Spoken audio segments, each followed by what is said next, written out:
All shoes are stable, however shoes do vary in stability. Characteristics of stability is where the wedge is thicker and stronger, so for people who shift a lot and fall over from side to side, we'll need thicker shoes with stronger stability.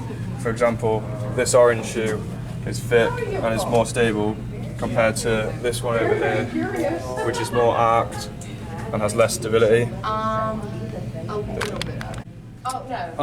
In this case, this shoe right here has a lot of stability on the side. It's very thick. As you can see, it's hard to push in, and this is going to help prevent eversion and inversion.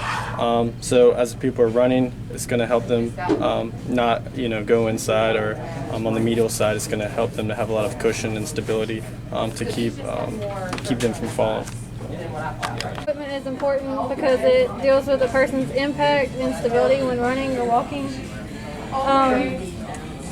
Major points are accommodating foot characteristics, protecting the foot from shock and impact, and a stable platform for running.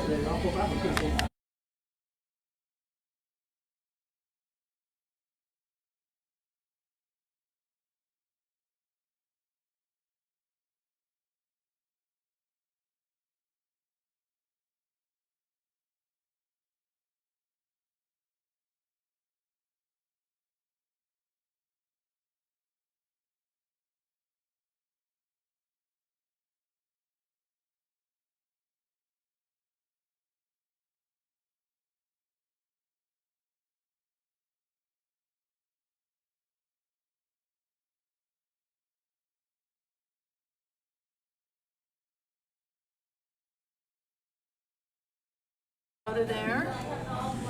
And so for 10. That's what happens when you read Bruce Lee's books. All right, so before you put socks back on, we're gonna come over here. I'm gonna have you walk towards this Garmin machine for me.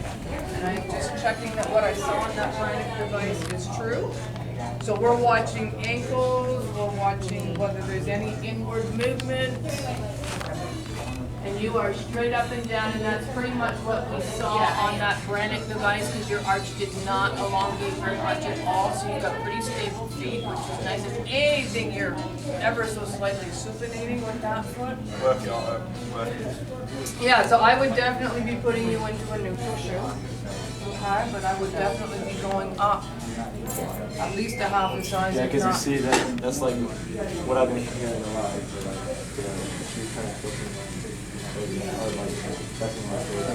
Yeah. I wouldn't call them heavy, they're just a much more substantial shoe than what you had on. So I've just grabbed a few that put in. Unless we do dual rotation work, lateral rotation. And push. What size do you typically wear? So just take what you do. I'm pretty, well, it depends on the shoe. Yeah. So this is an 11, so it's gonna feel probably roomy compared to what you've been Used to. having on your feet. And make sure you're still neutral running. This one, just to see if you like. So what do you guys see? See it? No? Go one more time. Pretty light, so I'm gonna Are grab. you guys seeing it? Okay, No? socks back on? Yes, please. Okay. What are you guys seeing? Unless you absolutely loved it and you said to me, no, this is the only shoe I want. Right. So what was the problem again? What's that? What was the problem again? Was it inversion? He has he's got a little bit of pronation on this foot with that shoe, and it may be just that the base of the shoe's not wide enough for him. And that's why we're going to try a couple others. If I continue to see that, then I would put you up into the next What size? category of some movement to either side, right? Unless you're, really, really neutral. Well, you and, see these, it's... yeah, and that one's a little bit the same, where it's pretty. But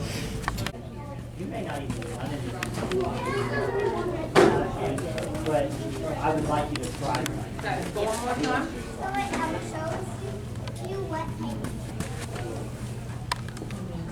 Definitely better. You guys see it?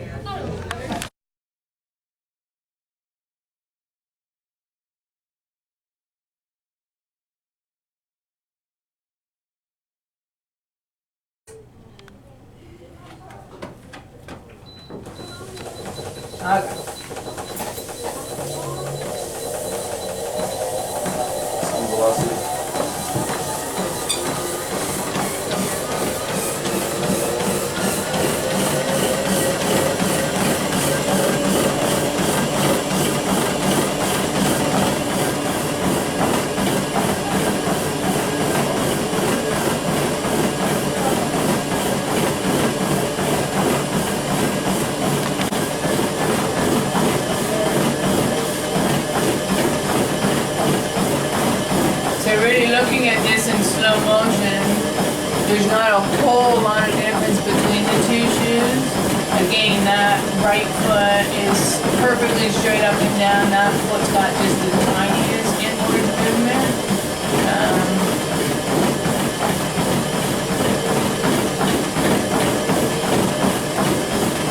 So I would never say to him that this shoe isn't gonna work for him either. I would be more than happy with him walking out the door in this shoe too if this was his.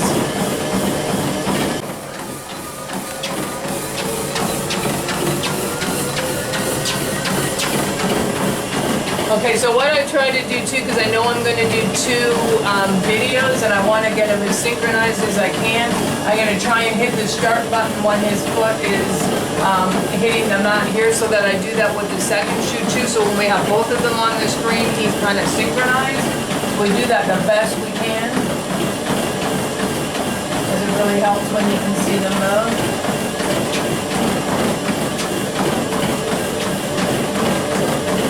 Okay, so we have enough.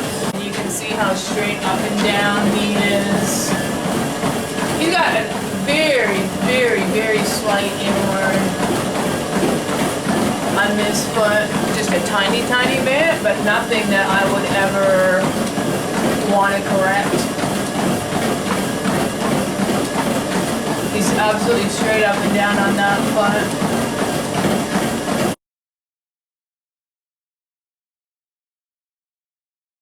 Got them synchronized enough that you can get a really good look. You're saying that more inwards in each shoe? No, now that I see it slowed down in really slow motion, it's almost exactly the same. Yeah. He's got the tiniest bit of inward on the landing, but he doesn't continue to fall in, so I'm not worried. And when he lands, he goes a little bit, but he doesn't continue to pronate on the gait cycle, so like he's not pronating on the toe off. All humans create movement in their own way with great variability. In our scenario, our friend Otto here tried on 2 different pairs of shoes and is comparing the difference in stability and how it feels physically, as well as the impact it's making on his mobility in the shoe. Gait analysis is important because it helps with injury prevention and analyzing human movement. Gait analysis of walking or running involves studying human motion using the eye and brain to observe body movements, mechanics, and activity of the muscles. In this, we are also looking at specific plane movements, such as inversion, eversion, which are frontal plane movements, as well as transverse plane, and those would be medial rotation or lateral rotation.